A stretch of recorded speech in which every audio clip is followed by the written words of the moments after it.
নমস্কার। ডাব্লিউবিসিএস পরীক্ষার্থীদের জন্য একটি গুরুত্বপূর্ণ আপডেট। রাজ্য মন্ত্রিসভার বৈঠকে মঙ্গলবার ডাব্লিউবিসিএস এর সিলেবাস এবং পরীক্ষার প্রশ্নপত্র বদল নিয়ে পিএসসি যে প্রস্তাব পাঠিয়েছিল তাতে সিলমোহর পড়েছে, অর্থাৎ মন্ত্রিসভা তাতে সায় দিয়েছে।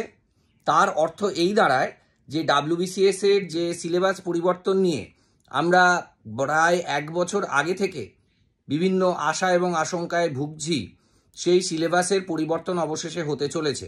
যেহেতু 2024-এর নোটিফিকেশান এখনও বেরোয়নি, সুতরাং কথা এখনই বলা সম্ভব নয় যে 2024 থেকেই ডাব্লিউবিসিএস এর পরীক্ষার সিলেবাস পাল্টাচ্ছে না।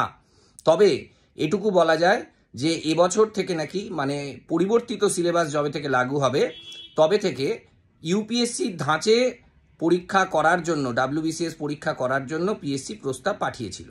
এই প্রস্তাবকে স্বাগত জানানো বা এই প্রস্তাবের বিরোধিতা করার আগে আমি আশা করব পিএসসি ডাব্লিউবিসিএস সহ অন্যান্য পরীক্ষার ক্ষেত্রে স্বচ্ছতা আনবে। ওএমআর সিটে পরীক্ষা হলে তাতে ওএমআরের যে কার্বন কপি সেটা পরীক্ষার্থীদের দেবে। প্রতিটি পরীক্ষার্থীর প্রাপ্ত নম্বর তাদের ওয়েবসাইটে জানাবে এবং পরীক্ষার্থীদের যে ওএমআর সিটের স্ক্যান কপি পারলে সেটিও আপলোড করবে।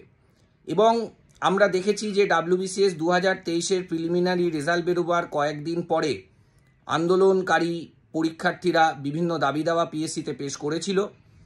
তার কয়েকদিনের মধ্যে পিএসসি ইডাব্লিউএস ক্যাটাগরির 142 জন অতিরিক্ত পরীক্ষার্থীকে ইনক্লুড করে, কিন্তু তাদের রেজাল্টটা বেরোতে যেহেতু 2-1 দিন দেরি হয়ে গেল, তারা কিছুটা কিন্তু প্রস্তুতিতে পিছিয়ে পড়ল। তো সেই সব কথা মাথায় রেখে পর থেকে পিএসসি রেজাল্টের ব্যাপারে যত্নবান হবে। ফুড এসআই পরীক্ষার নিয়ে যে বিতর্কের সৃষ্টি হয়েছে, এতগুলো শিফটে পরীক্ষা ঠিকভাবে করা যায়নি, সে কথা মাথায় রেখে পরবর্তীকালে আমি আশা করব লক্ষ লক্ষ পরীক্ষার্থীদের কথা চিন্তা করে, তাদের ভবিষ্যতের কথা চিন্তা করে পিএসসি তাদের পরীক্ষা স্বচ্ছতর করে তুলবে।